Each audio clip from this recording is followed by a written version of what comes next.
ನಮಸ್ಕಾರ ವೀಕ್ಷಕರೇ, ನೀವು ನೋಡ್ತಾ ಇದ್ದೀರಾ ವಿಶ್ವವಾಣಿ ಟಿವಿ ಸ್ಪೆಷಲ್. ನಾನು ಕೇಶವ್ ಪ್ರಸಾದ್. ವೀಕ್ಷಕರೇ, ಈಗಿನ ಪರಿಸ್ಥಿತಿಯಲ್ಲಿ ಯಾರನ್ನು ಕೂಡ ಕಾಯಮಾಗಿ ಬಡವರಾಗಿಡಲು ಯಾರಿಗೂ ಸಾಧ್ಯ ಇಲ್ಲ. ಯಾರಾದರೂ ಅವಕಾಶ ಸಿಗದೆ ಬಡವರಾಗಿ ಉಳಿದಿದ್ದೇನೆ ಅಂತ ಭಾವಿಸ್ತಾ ಇದ್ರೆ ಅಂಥ ಕೀಳರಿಮೆಯನ್ನ ದಯವಿಟ್ಟು ಬಿಟ್ಬಿಡಿ. ಜಗತ್ತಿನಲ್ಲಿ ಸಂಪತ್ತಿನ ಅಸಮಾನ ಹಂಚಿಕೆಯಾಗಿದೆ. ಇತರರು ಸಂಪತ್ತನ್ನ ತಮ್ಮ ಬಳಿಯೇ ಸಂಗ್ರಹಿಸಿ ಅದಕ್ಕೆ ಬೇಲಿ ಹಾಕ್ಕೊಂಡು ಕಾರ್ಬಾರ್ ಮಾಡ್ತಾ ಇದ್ದು ಇದೇ ಕಾರಣಕ್ಕೆ ನಾವು ಕಡು ಬಡವರಾಗಿ ಉಳಿದುಕೊಳ್ಳುವಂತಾಗಿದೆ ಎಂದು ಕೊರಗುವುದು ಬೇಡ. ಆದಾಯದ ಮೂಲಕ್ಕೆ ಮತ್ತು ಸಂಪತ್ತಿನ ಗಳಿಕೆಗೆ ಒಂದು ಬಾಗಿಲು ಮುಚ್ಚಿದ್ರೂ ಮತ್ತೊಂದು ಬಾಗಿಲು ತೆರೆದುಕೊಳ್ಳುತ್ತದೆ ಎಂಬ ಸತ್ಯವನ್ನ ಮರಿಬೇಡಿ. ಕೆಲವು ಕ್ಷೇತ್ರಗಳಲ್ಲಿ ಏಕಸ್ವಾಮ್ಯ ಅಥವಾ ಮನೋಪಲಿಯ ಪರಿಣಾಮ ನಿಮ್ಮ ಬಿಸ್ನೆಸ್ ಚೆನ್ನಾಗಿ ನಡೆಯದೇ ಇರಬಹುದು. ಆದರೆ ಚಿಂತೆ ಮಾಡಬೇಡಿ, ಯಾವುದೇ ಬೇಲಿ ಹಾಕದಿರುವ ಕ್ಷೇತ್ರಗಳು ಕೂಡ ಇದ್ದೇ ಇರುತ್ತೆ. ಬೆಳೆಯುತ್ತಿರುವ ಉದ್ಯಮಿಗಳಲ್ಲಿ ಅವಕಾಶಗಳು ಧಾರಾಳವಾಗಿ ಇರುತ್ತೆ. ಅಲ್ಲೇಕೆ ಪ್ರಯತ್ನ ಮಾಡಬಾರ್ದು ಅಂತ ಯೋಚನೆ ಮಾಡಬೇಕು.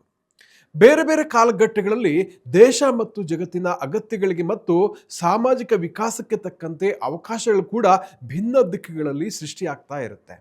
ಅದನ್ನ ಟ್ರೆಂಡ್ ಅಂತ ಕರೀತಾರೆ. ಪ್ರವಾಹದ ವಿರುದ್ಧ ದಿಕ್ಕಿಗೆ ಹೋಗುವುದಕ್ಕೆ ಯತ್ನಿಸುವುದರ ಬದಲಿಗೆ ಪ್ರವಾಹದ ದಿಕ್ಕಿನಲ್ಲಿಯೇ ಸಾಕ್ತಾ ಇರೋರಿಗೆ ಹೆಚ್ಚು ಅವಕಾಶಗಳು ಕೂಡ ಸಿಗ್ತಾ ಇರುತ್ತೆ ಎಂಬುದನ್ನು ಕೂಡ ಯಾವತ್ತೂ ಮರಿಬಾರ್ದು. No one is kept in poverty by a shortage in the supply of riches, there is a more than enough for all ಅಂತ ಖ್ಯಾತ ಚಿಂತಕ ಮ್ಯಾಲಸ್ ಟಿ ವಾಟಲ್ಸ್ ಹೇಳ್ತಾರೆ.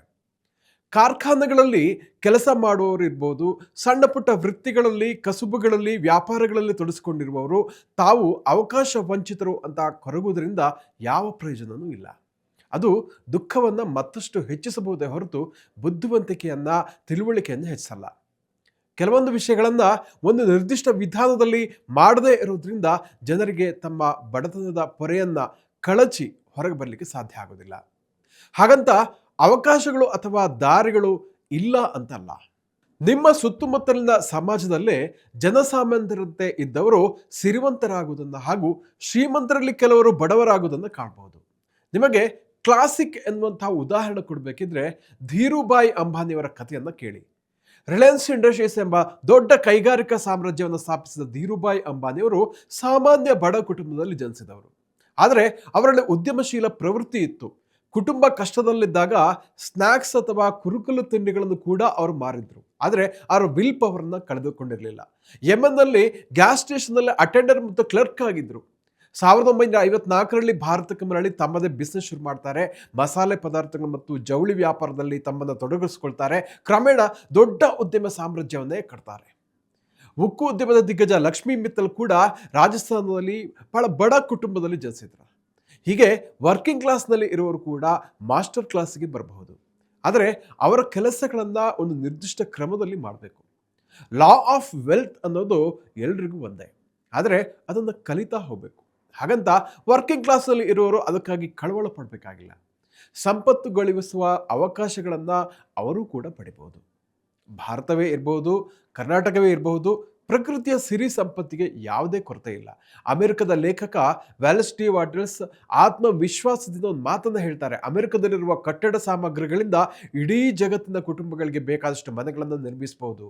ತೀವ್ರ ವ್ಯವಸಾಯದಿಂದ ಇಡೀ ಜಗತ್ತಿಗೆ ಉಣ್ಣೆ, ಹತ್ತಿ ಎಕ್ಸ್ಪೋರ್ಟ್ ಮಾಡಬಹುದು ಅಂತ ಹೇಳ್ತಾರೆ. ಒಂದು ಕಾಲದಲ್ಲಿ ಅಮೆರಿಕದಿಂದ ಗೋಧಿಯನ್ನು ಆಮದು ಮಾಡಿಕೊಳ್ಳುತ್ತಿದ್ದ ಭಾರತ ಇಂದು ವಿಶ್ವದಲ್ಲಿಯೇ ಅತಿದೊಡ್ಡ ಕೃಷಿ ಉತ್ಪನ್ನಗಳ ರಫ್ತುದಾರ ರಾಷ್ಟ್ರಗಳಲ್ಲಿ ಒಂದಾಗಿದೆ.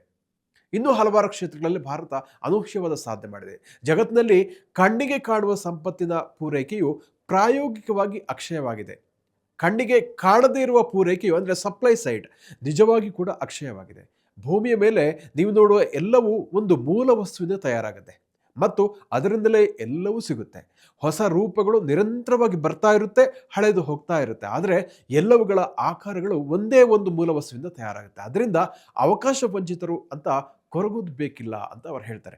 ಪ್ರಕೃತಿಯಲ್ಲಿ ಬೇಕಾದಷ್ಟು ಸಂಪತ್ತು ಇದೆ, ಆದರೆ ಸಿರಿ ಸಂಪತ್ತನ್ನು ಗಳಿಸುವ ಆಲೋಚನಾ ಶಕ್ತಿಯನ್ನ ಮೊದಲು ನೀವು ಜಾಗೃತಗೊಳಿಸಬೇಕು, ಅದನ್ನ ಅಲರ್ಟ್ ಮಾಡಬೇಕು. ಇದುವೇ ಸಂಪತ್ತನ್ನು ಪಡೆಯುವ ನಿಟ್ಟಿನಲ್ಲಿ ಮೊದಲ ಸೂತ್ರ ಅಂತಾರೆ ವ್ಯಾಲಸ್ ಟಿ ವಾಟಲ್ಸ್. ಎಂಥ ಸ್ಫೂರ್ತಿದಾಯಕ ಮಾತಲ್ವೇ.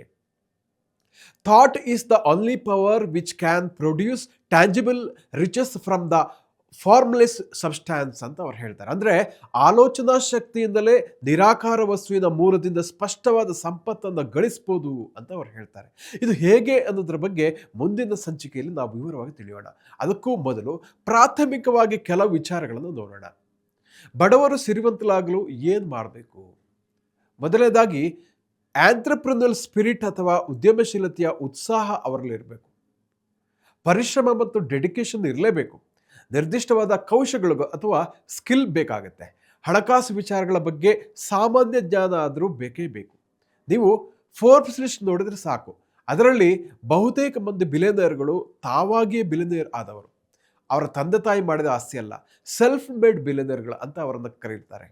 2024ರ 400 ಬಿಲಿಯನರ್ಗಳ ಲಿಸ್ಟ್ನಲ್ಲಿ 67% ಮಂದಿ ಸೆಲ್ಫ್ ಮೇಡ್ ಬಿಲಿಯನರ್ ಆಗಿದ್ದಾರೆ. ಅಂದರೆ ಅವರೇ ತಮ್ಮ ಸ್ವಂತ ಪರಿಶ್ರಮದಿಂದ ಗಳಿಸಿದಂಥ ಸಂಪತ್ತದು. ಹೀಗಾಗಿ ಅವಕಾಶಗಳು ಸಿಕ್ಕಿಲ್ಲ ಅಂತ ತಪ್ಪಾಗಿ ಯಾರಾದರೂ ಯೋಚನೆ ಮಾಡ್ತಾ ಇದ್ರೆ ಅವರಿಗೆ ಪ್ರಕೃತಿಯ ಸಹಜ ಸಮೃದ್ಧಿಯ ಬಗ್ಗೆ ಮತ್ತು ಅದು ನೀಡುವ ಹಲವಾರು ಅವಕಾಶಗಳ ಬಗ್ಗೆ ಅರಿವನ್ನು ಮೂಡಿಸಲಿಕ್ಕೆ ಯಾವತ್ತೂ ಮರಿಬೇಡಿ. ವೀಕ್ಷಕರೇ, ಇಂತಹ ಮತ್ತಷ್ಟು ಉಪಯುಕ್ತ ವಿಡಿಯೋಗಳಿಗೋಸ್ಕರ Vishwavani TV special YouTube channel ಅನ್ನು ವೀಕ್ಷಿಸಿ ಹಾಗೂ ಸಬ್ಸ್ಕ್ರೈಬ್ ಮಾಡಿ. ಜೊತೆಗೆ ಕಮೆಂಟ್ ಬಾಕ್ಸ್ನಲ್ಲಿ ನಿಮ್ಮ ಅಭಿಪ್ರಾಯಗಳನ್ನು, ನಿಮ್ಮ ಪ್ರಶ್ನೆಗಳನ್ನು ಧಾರಾಳವಾಗಿ ನಮ್ಮ ಜೊತೆ ಹಂಚಿಕೊಳ್ಳಿ. ನಾವು ಅದಕ್ಕೆ ಸಂಬಂಧಪಟ್ಟ ಹಾಗೆ ನಾವು ಅಥವಾ ತಜ್ಞರ ನೆರವಿನಿಂದ ಸೂಕ್ತ ಉತ್ತರಗಳನ್ನು ಕೂಡ ನಿಮಗೆ ಕೊಡಲಿಕ್ಕೆ ನಾವು ಪ್ರಯತ್ನ ಮಾಡ್ತೀವಿ. ನಮಸ್ಕಾರ.